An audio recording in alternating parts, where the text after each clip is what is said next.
What's up, guys? It's your boy Cam. I am here with a banger. I am here with some heat. We are here with NXT Bash at the Beach. I think this is one of the most exciting cards I've put together. Not only are we having a stacked card here tonight with 13 matches, but we also are having our first event in the UK in Southern England. So we're gonna have around 55,000 people here tonight. And our main event will be Kota Ibushi, Volter, and Hiromu Takahashi facing off all to get the North American and the Japanese heavyweight championship. Let's get into the show.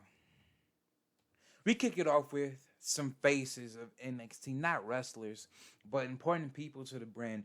William Regal, Triple H, Trish Stratus, Shawn Michaels, Gail Kim, and the owner Jason Momoa all welcome us to NXT Bash at the Beach and saying that we have 51,000 rabid fans here tonight for NXT Bash at the Beach. And we're kicking it off with two European NXT superstars in Ilya Dragunov versus Cesaro for the NXT UK Championship. And that match gets us a 79, pretty good, and a good match. Ilya Dragunov defeated Cesaro in 15 minutes by pinfall with the Grube S Moscow. I don't know if I'm pronouncing that right or wrong. Ilya Dragunov makes defense number 5 of the NXT UK Championship. Ilya 78, Cesaro 76. And I was contemplating giving Cesaro this, but in the back of my mind, I always knew Ilya was going to win, putting over the young guy, even though Cesaro,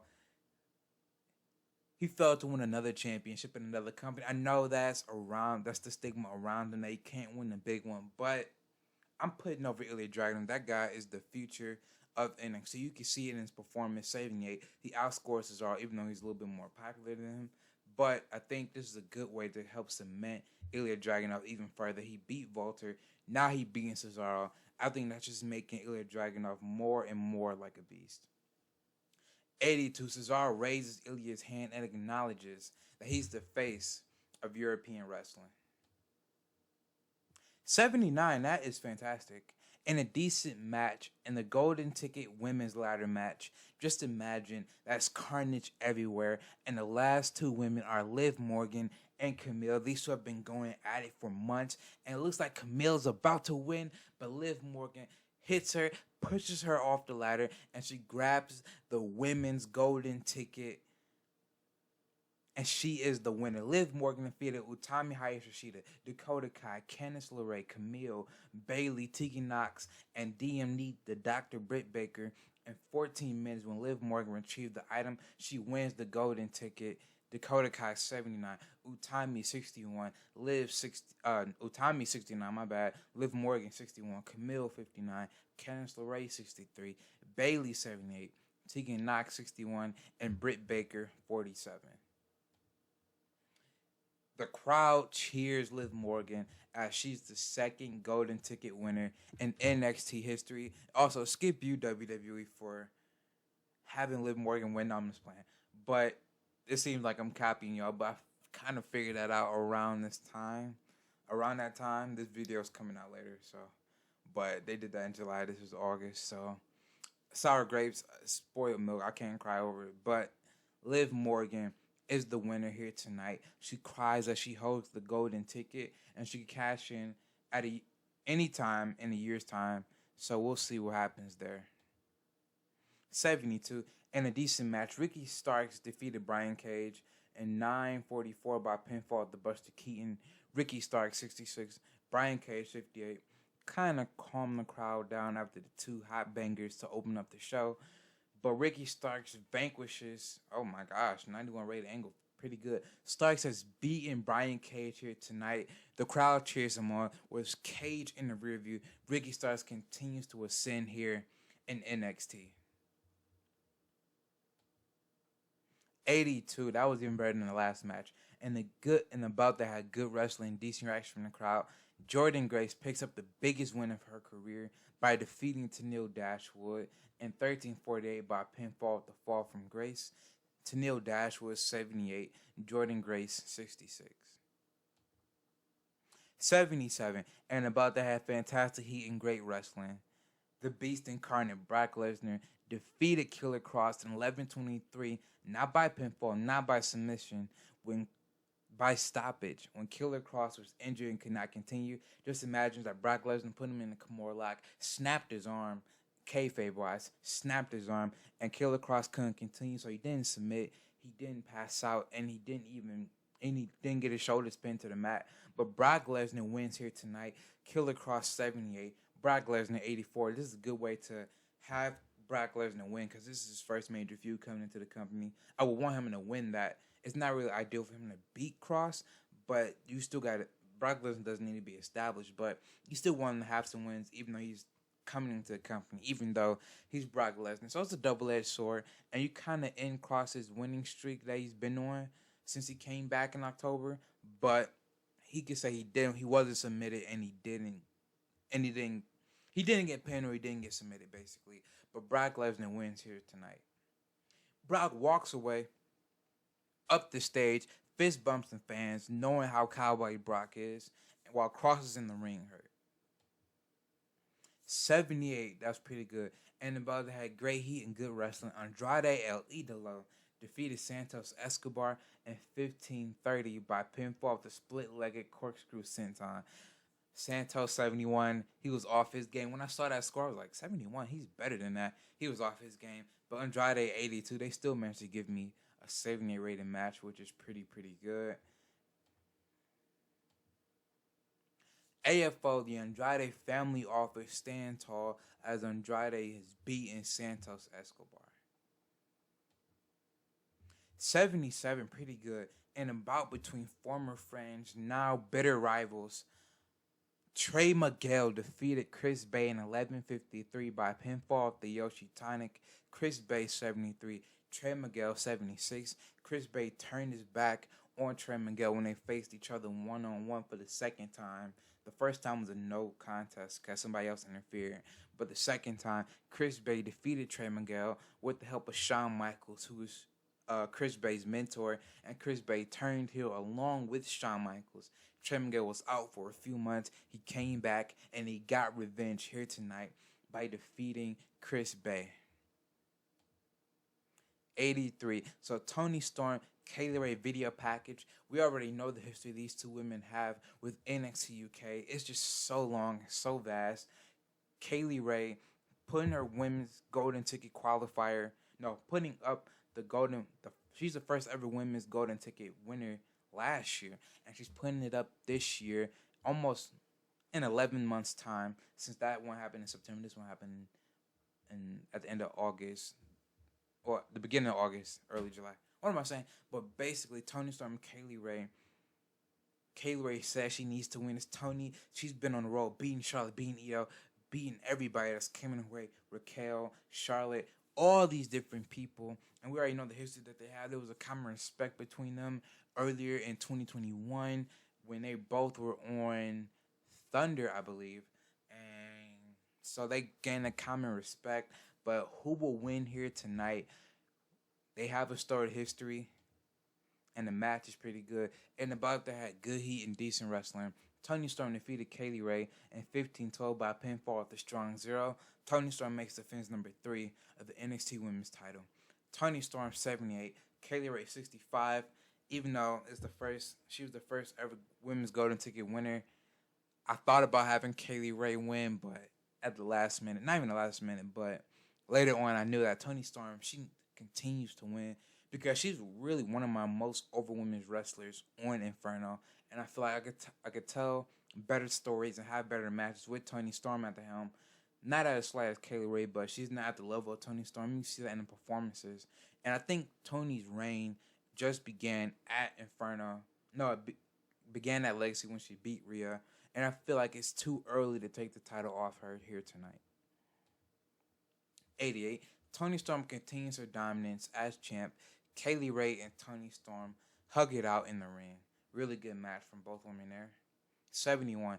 In a good match, Jake Something finally gets vindication by beating Ace Austin and 12:40 by pinfall. Ace Austin 78, Jake Something 68. Jake Something finally gets revenge here tonight. 78. So this is where things get interesting. In a good match, Imperium defeated Finn Balor and AJ Styles in 16-11 when Marcel Bartel submitted Finn Balor with the Lotus Lock.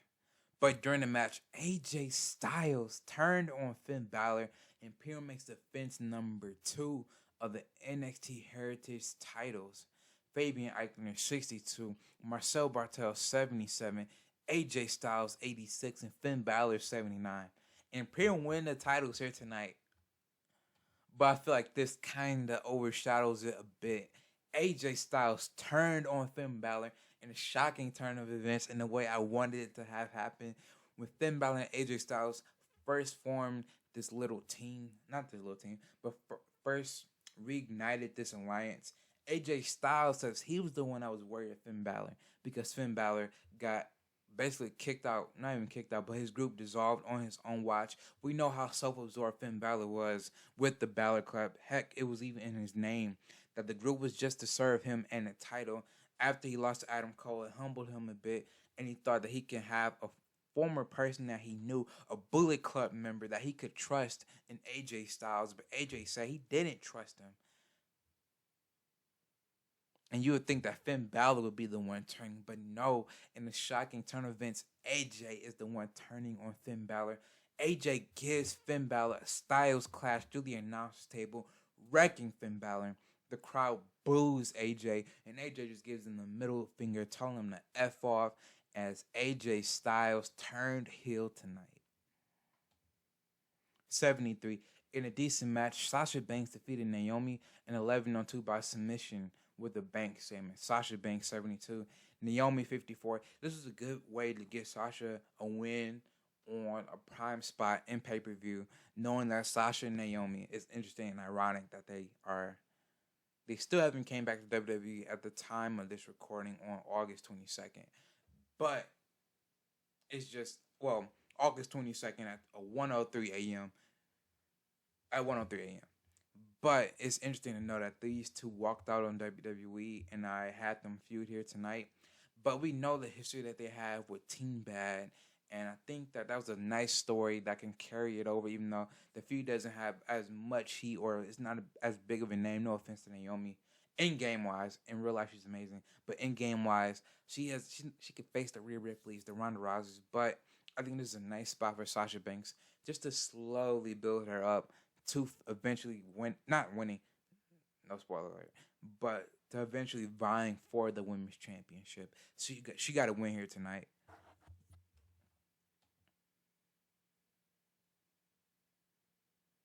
In a superb match, Io Shirai defeated Mayu Iwatani in a steel cell match in 16:07 by pinfall with a moonsault press. Io Shirai 83, Mayu Iwatani 82, both women giving me the first Blu-rated match thus far on the night. I was pulling the curtain back a little bit. I really originally was gonna have Mayu Iwatani win this because I felt like that was a good way to cap off this feud because it started really at NXT Legacy when Io Shirai turned her back on Mayu Iwatani and joined Dragon Barado and have them help her win against Mayu. But Io Shirai has creative control, and she says, "It don't work for me, brother." Even though they normally have similar pop in America, I forgot that in the UK, Mayu is like 8 points below Io. So Io said, "That's not gonna work for me, not brother, but that's not gonna work for me." Joshi's sister, but it's still a great match. I just gotta retool some things a bit. I don't want to make Mayu look weak. That's why this whole thing was building up for her to win. I just hated that Io Shirai wouldn't want to put over Mayu Iwatani. But nonetheless, Io Shirai wins here tonight. 83 for Io, 82 for Mayu, 88 rated segment. Fantastic. 88 rated match. Great. Io Shirai and Mayu Iwatani need help making it out the cage. Io just has this demonic smile with blood dripping down her forehead. Io Shirai knows that she's beating Mayu Iwatani, and now she could possibly go back to the NXT Women's Championship. Possibly. So this is where things also get interesting. We're coming out for the entrances for the main event. Wait, Paul Heyman comes out? And Paul Heyman said, the crowd erupts as Paul Heyman comes out. And Paul Heyman says, ladies and gentlemen, my name is Paul Heyman. And I am the advocate. I am the manager. Not of the beast incarnate, no. But of the ring general. Volta. So Paul Heyman is the manager of Volta. 86 rated segment. Fantastic. Hiromu Takahashi has his special entrance with his robe and wardrobe with all the colors and the feathers. And Kota Ibushi comes out with the Japanese Heavyweight Championship and a North American Championship hand in hand. Let's see what the match gets us. 94. I am completely happy with that. That is the second best match of the series thus far. The first one was Daniel Bryan and Chad Gable on a match I didn't record. It was on a go home NXT Worldwide. That match got me a 94. This one got me that match got me a 97. This one got me a 94. The other triple threat has a lot to live up to. This is fantastic. And about to have superb wrestling, great heat. Man, 94, I just can't get over the fact that match is the second best match of the series. We're cracking the upper echelon of the ratings, and I'm so happy about that. Walter defeated Kota Ibushi and Hiromu Takahashi in 1438 when Walter pinned Kota Ibushi with the Golden Bomb. Walter wins the Japanese heavyweight title and the North American title. They say Walter was the weakling, but when you score 93, 88, and you got a 79, that's not too shabby. That's fantastic. Hiromu, 93. Kota Ibushi, 88. And Walter, 79. Fantastic. I was kind of worried because normally I don't do triple threats, and I don't know what the rating system is when it comes to that. But knowing that this got a 94, I am completely happy with that. 84. Paul Heyman grabs the Japanese heavyweight title and the North American titles, putting it on the shoulders of Walter as we close the show with the ring general holding up both belts, becoming double champ. Oh, 90 rated show is fantastic. I had a special set. I think a $1 million special set. And I also had a B-list celebrity. Since we in London, maybe KSI. No offense. No offense, KSI. But tell me what you think down below. No, matter of fact, Carl Butcher, no, not Carl Butcher. My gosh. What's his name? But tell me what the guy from The Boys, Carl Urban, that's what his name is. I'm thinking about Butcher from The Boys. Carl Urban, that man is fantastic. How about have him being in the crowd? Tell me what you think down below. I'll see you when I see you for NXT Bash at the Beach Night 2. Night 1 was fantastic. Let's see if Night 2 can even come close to Night 1. Tell me what you think down below. I'll see you when I see you. Peace.